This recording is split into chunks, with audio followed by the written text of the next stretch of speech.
And pretty much that's it. Pretty much not wanting to go towards that lane where everybody feels the need to hustle in the wrong way out. Right. Always gonna hustle regardless. Right. Always gonna hustle.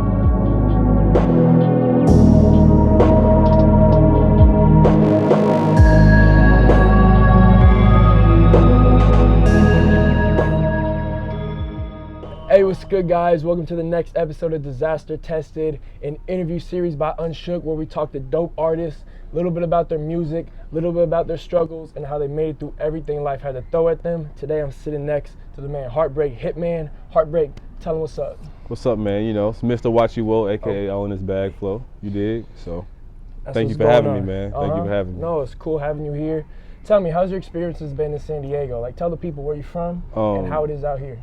I'm from South Carolina, man. More so Fort Mill, South Carolina, from a little area called Paradise, which is, you know, through the music you can always hear it. You can hear it. I'm always shouting at home. Every track, yeah. Yeah. So I ended up coming out here originally in 2012 after I graduated high school because my cousin was in the military. Mm-hmm. So I came out here for the first time, man, and fell in love with San Diego. Why came is that? back. It's different, you know, being outside of your element, like naturally. But South Carolina is a place where it's like cool, traditional, you know, slow pace, calm vibes. And then here I came, you know, you at the beach damn near every day. So it's like back home, we were like 4 hours away from the beach. Yeah. So we going about like once a year at most. Mm-hmm. And so out here just getting the element of that with the people, of how they're raised around it and shit like that.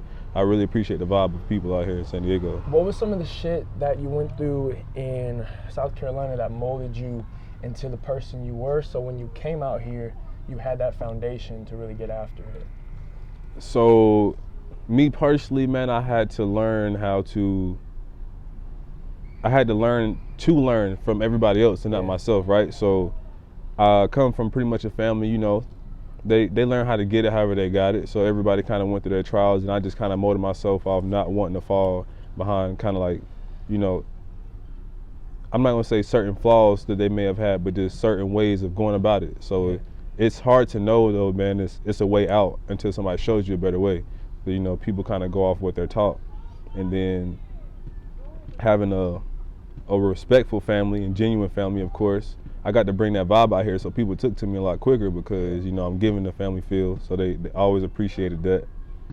And pretty much that's it. Pretty much not wanting to go towards that lane where everybody feels the need to hustle in the wrong way out. Right. Always gonna hustle regardless. Right. Always gonna hustle. So when did music start to take over? Like, why'd you go down that route? Well, my older brother, one of them anyway, shout out to Flash Marino, of course. Right. He's always kind of been pushing music. And we were low-key raised around it in a sense. Like, my uncle used to have like a label back in the day when we were younger. Okay. But my brother, his drive for it was different, and I was pretty much raised under his drive for it. Naturally, I was a basketball player. I just like to hoop.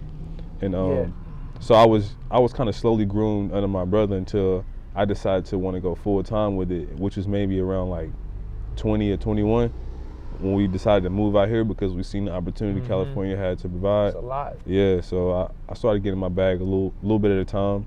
You know, things come your way. Okay. Your disasters. I've been disaster tested plenty of times. Trust. I was gonna ask you like what that means to you, disaster tested. I mean, to be honest, like naturally it's just making it from my hometown. A lot of people don't get to make it out, especially making it out doing something they want to do. So so ideally everything I'm learning or we're learning, we want to just take that back home and provide that kind of foundation for people to understand. Like, it's definitely better ways to get out, but somebody has to show you that. Well, talk to the people. What if somebody doesn't have somebody to show them that way out? Like, what's some advice you could offer them on, like you said, making it but doing what they want to do? It's motivation everywhere. It's just finding your lane of it. Different motivators, man, kind of show you which way you want to go, because everybody isn't, you know, born to be a leader. Some people like to be led a little bit. It's just finding out what kind of helps you take your own steps, because I did take that route. I think that's big. I think people understanding that you can hear as much of advice as you know, you hear all this advice, but unless you start to really try shit for yourself and seeing what works for you and what you like and what you don't, you're not going to find that out. So that's a good point. You know, it's a lot of internal stuff that goes along with that. Definitely. What are you looking for, like, in the future? Like, what is something that you're striving for right now to where you can see your brand and your music and your whole team progressing? I'm just looking for more so proper foundation. And what I mean by that is I'm looking to be on the time I kind of want to be on, but at the same time getting things taken care of, right? So regardless of how much I love San Diego, my heart is always back home. I'm always looking to be able to do something to get me back there, to do something back there. So it's like I want to be able to, you know, build my network up properly, find people that help me push that message and get that across. So getting things done back home is ideally like my number one motivator besides taking care of family, of course. How big is your team? Like, give me, you know, name off the names of people that's real important when it comes to two-time losers. So this is our producer right here, Clutch. Right. Number one producer going out.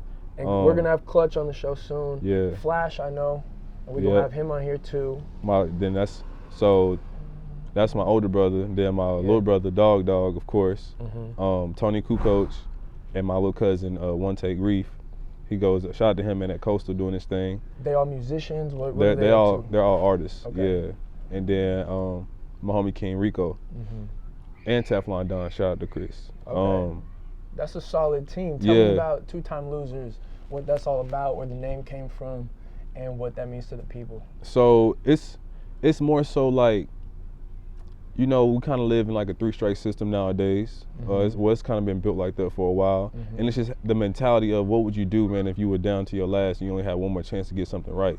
So it's like that back against the wall mentality, like really pushing forward. But you want to give that every day. It don't matter if you have 2 strikes or not, but more so, you know, understanding that presence of mentality is very different if you're living like that. So we push that, and shout out to home, man, Paradise, because they love it.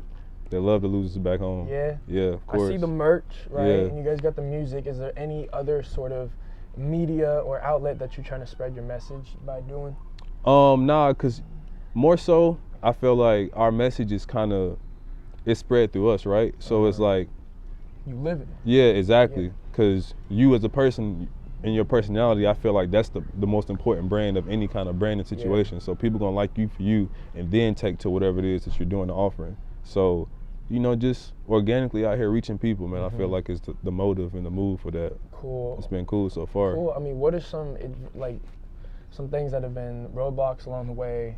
Some shit that you thought was gonna work out, it didn't. Like obstacles in your journey. So, with being like a genuine person, right? You know, you're kind of open to a lot of people. So like the process of weeding people out and things not going like that kind of way, it does hurt. It's something you learn along the way, of course, but at the same time, you invest, you know, time and energy into things or people, and it's never gonna feel good when it doesn't go your way. So ultimately, one thing that me and my brothers have in building, the same thing we kind of try to instill into everybody that comes around us, is the obstacles will be there, but their reaction is always more important. Right. I mean, I tell myself that a lot too. Is don't stress over the things you can't control because you can't control it. So as long as I handle mine, everything's gonna line up the way I need it to be. And like you said, there's gonna be people who you can't control, and I just had an encounter with somebody the other day, and I was telling her, I was like, look, you can't control what that person does. You can't control how much they're going to help you and whether they appreciate how much you help them. You just got to move on and find new people, because there's so many dope people out there. You're a prime example. Your squad's a prime example. Everybody out here in San Diego, prime example that I've met so many cool people who are focused and they just want to help each other build. So I'd encourage. I tell people all the time, man, we talk about UNSHOOK, but you always show love. You and your brother, so shout out to that. How else are you gonna grow? Yeah. It's all love, bro. We're all headed for the same place, and that place is doing what you love full time.